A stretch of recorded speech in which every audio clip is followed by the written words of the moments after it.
अचानक ये दुनिया भर के शेयर बाजार क्यों लुढ़क गए हैं? हर तरफ स्क्रीन लाल हैं, निवेशक घबराए हुए हैं और सबके मन में बस एक ही सवाल है, आखिर ये हो क्या रहा है? चलिए इस उलझन को सुलझाते हैं और पता लगाते हैं कि इस गिरावट के पीछे की असली वजह क्या है। तो आज हम इस पूरी कहानी को कैसे समझेंगे? इसका एक सीधा सा रोड मैप है। हम बाजार की मौजूदा हालत से शुरू करेंगे, फिर इसके पीछे के भू राजनीतिक कारणों को जानेंगे, ऊर्जा बाजार पर इसके असर को देखेंगे, एक नई व्यापारिक चिंता पर भी नजर डालेंगे और हाँ, आखिर में इन सभी कड़ियों को जोड़कर पूरी तस्वीर साफ करेंगे। तो सबसे पहले जो सबसे बड़ी समस्या है उसे समझते हैं।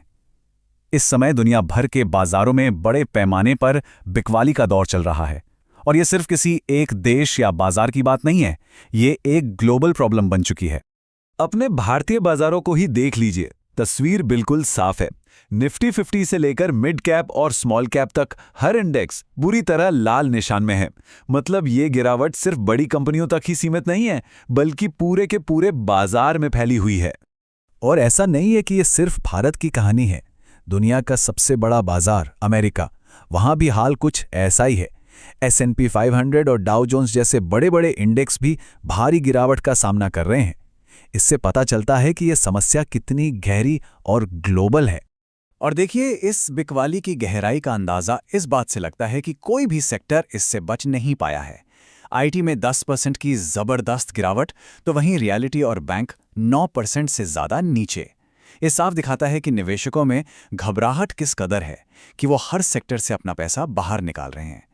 और इस घबराहट को नापने का एक कह सकते हैं एक थर्मामीटर होता है, जिसे विक्स या वॉलेटिलिटी इंडेक्स कहते हैं। इसे डर का मीटर भी कहा जाता है।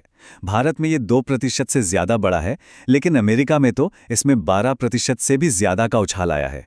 सीधा मतलब ये है कि बाजार में डर और अनिश्चितता बहुत तेजी से बढ़ रही है। तो अब सवाल ये उठता है कि बाजार में आखिर इतना डर है क्यों? अब हम क्या हो रहा है से क्यों हो रहा है पर आते हैं। और इसका पहला और सबसे बड़ा कारण है मिडिल ईस्ट, खासकर ईरान में बढ़ता हुआ जियोपॉलिटिकल तनाव। यहां पर जो हालात हैं वो तेजी से बिगड़ते जा रहे हैं।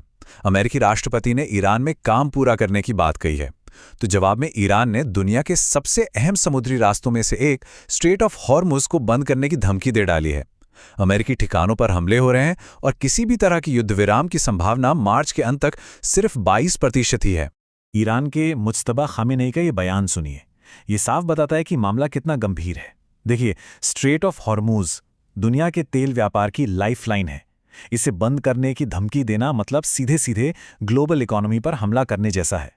अब ये जो भू राजनीतिक तनाव है, इसका सीधा और सबसे पहला असर कहाँ दिखता है? ऊर्जा बाजार पर। इसने एक ग्लोबल ऑयल शॉक को जन्म दे दिया है। सिर्फ एक दिन में ब्रेंट क्रूड ऑयल के दाम में 9.34% का उछाल। जरा सोचिए, ये ईरान संकट का सीधा और तुरंत दिखने वाला असर है, जो पूरी दुनिया में ऊर्जा की कीमतों को आसमान पर पहुंचा रहा है। और इस संकट का असर कई परतों में दिख रहा है। एक तरफ ईरान जहाजों पर हमले कर रहा है, जिससे सप्लाई में रुकावट आ रही है। दूसरी तरफ रूस को देखिए, उसका तेल निर्यात धीमा जरूर है, लेकिन बढ़ी हुई कीमतों की वजह से वो हर दिन $150 मिलियन एक्स्ट्रा कमा रहा है। हालात इतने गंभीर हो गए हैं कि अमेरिका को अपने इमरजेंसी रिजर्व से तेल निकालने की नौबत आ गई है। अब ऐसा लग रहा था कि ईरान का तनाव ही काफी है, लेकिन नहीं, बाजारों के लिए एक और झटका इंतजार कर रहा था।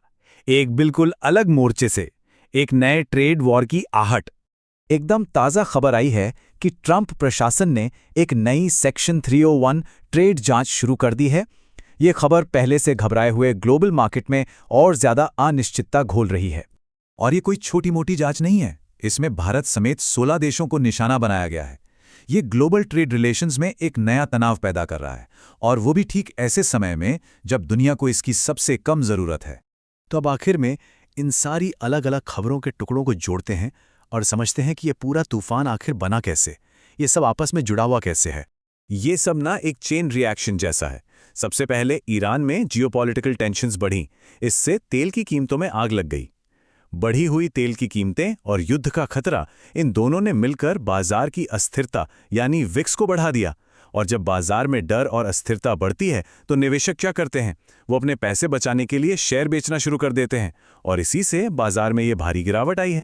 और इसके जो असर है वो सिर्फ शेयर बाजार तक ही सीमित नहीं है, बल्कि पूरी अर्थव्यवस्था पर पड़ रहे हैं। बॉन्ड मार्केट अब ये मानकर नहीं चल रहा कि 2026 में अमेरिका का फेडरल रिजर्व ब्याज दरें घटाएगा। ईरान में कोई जल्दी समाधान निकलेगा, इस पर भी शक गहरा रहा है। और सबसे बड़ी बात, महंगे तेल का मतलब है ज्यादा महंगाई, और इसे काबू करने के लिए दुनिया भर के सेंट्रल बैंक ब्याज दरें और बढ़ा सकते हैं, जिससे आर्थिक विकास की रफ्तार धीमी हो सकती।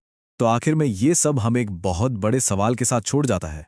आज के सुपर कनेक्टेड दुनिया में, जहां एक कोने का संकट पूरी दुनिया में आग की तरह फैल जाता है, अगला वैश्विक झटका कहां से आएगा और कब, ये सोचने वाली बात है।